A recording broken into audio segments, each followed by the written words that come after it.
Our Progress exhibition brought together Hogarth's work, Rake's Progress, with work by leading UK artists, which were inspired by issues that Hogarth shone a spotlight on in his society, so the desire for money, power, wealth, corruption, greed. Progress brings together Rake's Progress by David Hockney from the early 1960s, Yinka Shonibare's Diary of a Victorian Dandy, which he did for the London Underground in 1998, and Grayson Perry's Tapestries, The Vanity of Small Differences from 2012. And together with those artists, we wanted to commission an emerging artist, Jessie Brennan, to make a new series of works along the model of Hogarth's Rake's Progress. One of Hogarth's early acts of support for the Foundling Hospital was bringing together a group of artists to create a series of paintings for the hospital's courtroom. And he brought together a group not just of established artists, but also younger artists, so including the 21-year-old Gainsborough.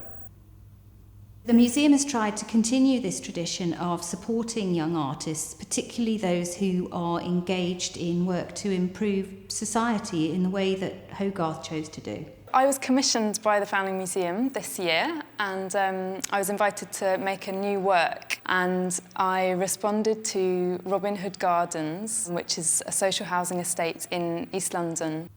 Fall of Ordinariness and Light was a series of 4 pencil drawings in minute detail of the buildings at Robin Hood Gardens. And this looked at the impending demolition of a housing estate, but she showed them in each of the 4 gradually crumpling and disappearing into the ground.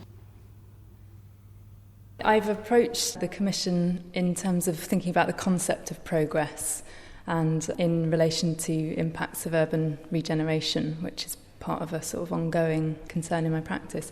And what you see is a visualisation of the demolition.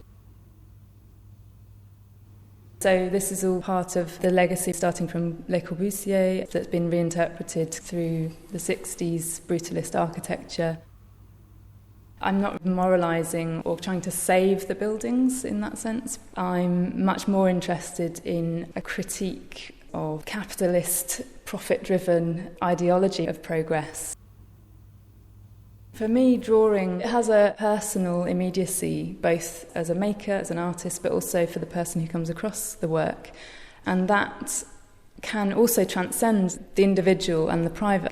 I get really excited by those moments when narratives that are individual become more than that, they become social and historically significant.